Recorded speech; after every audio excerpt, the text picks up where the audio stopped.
Oh, sorry, Jared. Wow. Okay. Here's the Burger King group grids up. I've got a whole bunch of Burger King bucks here. I wonder what they're for. Well, you use them at Burger King.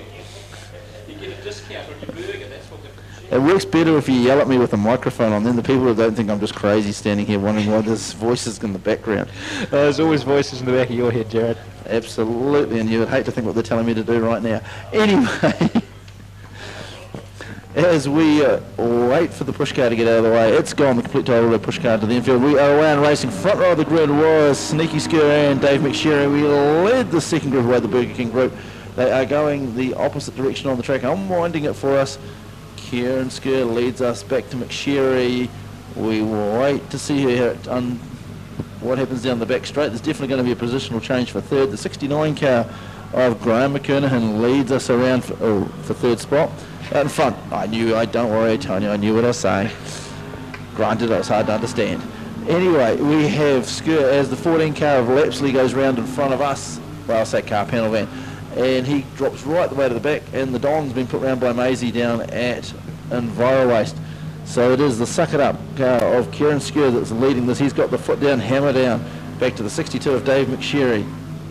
The Benji Smale sitting there in third with the 44 car of Parks giving the big hurry up to the 433 of Matt Peterson.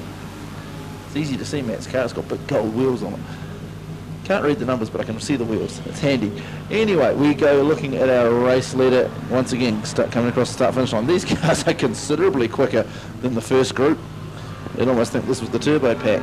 McSherry running second. We're into the back markers. It's not often you'd call Don Garth their back marker, as Skur goes up the inside of the 33 car.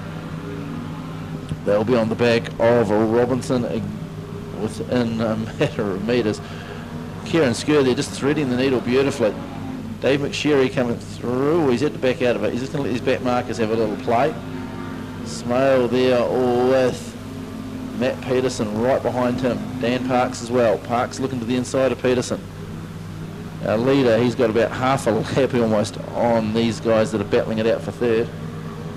And McSherry's finally got his way through those back markers. So Kieran Skur in the Commodore able to just to power his way into the pack. He's going to come up on the back of the 153 of Robbie Wilson shortly. As Smale has not a lot's changing here. Parks looking up the inside. He's given Peterson a bit of a hurry up down the back straight. The 822 car circulating slowly. And McSherry gets into Wilson, and it looks like Wilson's spinning all the way through. He's pirouetting on the infield. McSherry, though, hasn't really lost a lot of ground on the 43 car. Just Kieran Skur's just driving flat stick. Out as we look at the back markers here, the 8E car, Sydney Briggs. Bit of an obstacle here for Skur. The 8E car just having a wee bit of a battle with the track. He was fighting it. He was having to use all his steering manoeuvrability. He's going to cross up in front of Skur. Skur straightens him up. So Sydney Briggs there battling the car as well as anyone else on the track. And Lapsley's going to be the next one for Skur to pick up. And it's actually pretty impressive that Skur's managed to pick up this much pace. As Dave McSherry's managed to get a little bit of ground on Skur. But Sydney Briggs, he's discovering what drifting's like. Unfortunately, it's a street stock race he's in the middle of. As third on the track is Benji Smale. He's got a bit of clear air over Parks. Back to Peterson. Our race leader past the pit gate. He's managed to put Lapsley between him and McSherry.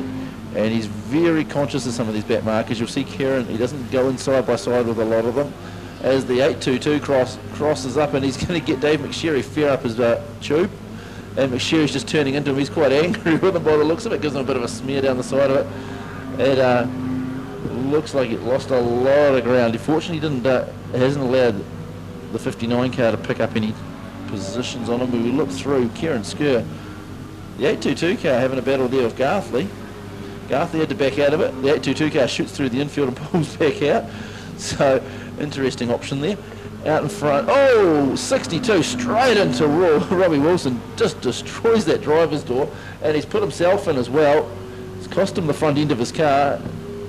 Smale will go through into second with Parks and Peterson. So the 62 car copped a lot of damage out of that one, whilst he was the aggressor. Here comes our race leader. The white flag is out for him. He's been just Red light. Red light, yeah. That 62 car McSherry's copped a lot of damage. Granted, he did kind of do it to himself. Yeah, he kind of did, didn't he? And they've got stuck into that heavy material that's sort of between turns 1 and 2 there. Not a lot of progress. Oh, and the looks as though there's more damage to McSherry's car than the other one. Well, to be fair to Robbie Wilson, there was no reason for him to actually take off. He could just sit there and wait. McSherry is the cause of the red light, and you can see that the front left corner that's fairly buckled from here. Or let's put it this way, you shouldn't be that far into the concrete wall. No, you shouldn't. Kieran Skur's got literally 30 metres of that to even just drive across the start-finish line. He's won it. The next place car on the track is Benji Smale over the entrance at turn 2, followed by Parks and Peterson. And they have these cars have picked up about 4 seconds a lap on that. Yeah, I was screen. looking at the lap times. Quickest lap looks as though it's a 21.48 by Kieran Skur, and that's from memory that's about 2.5 seconds quicker than the quickest lap in the previous heat. So it's partly because the track's settled down because it's had those big tired super saloons doing their thing, and it's also partly because Kieran Skur's a pretty rapid driver in this grade. Yeah, this definitely seems to be the pack that seems to have the power. And I was looking at the 62 cars they tow it in.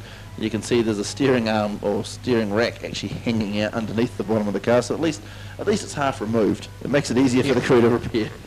That's one way to look at it. So the red will come in, will go green and checkered as Kieran Skur makes his way across the start-finish line. Not exactly in a hurry there, was he? No, he had plenty of time. He could have just gone through the Burger King drive-through as well. As he brings it home. It is the 59 for second, the 44 Parks for third, and Matt Peterson the 433. And that is our Burger King group, Tony. That was a little bit more aggressive near the end. Yeah, it was, wasn't it? There were a few little battles being fought there on the track, and of course these guys get to do it all again in a few races' time. They do a reverse grid at the same car.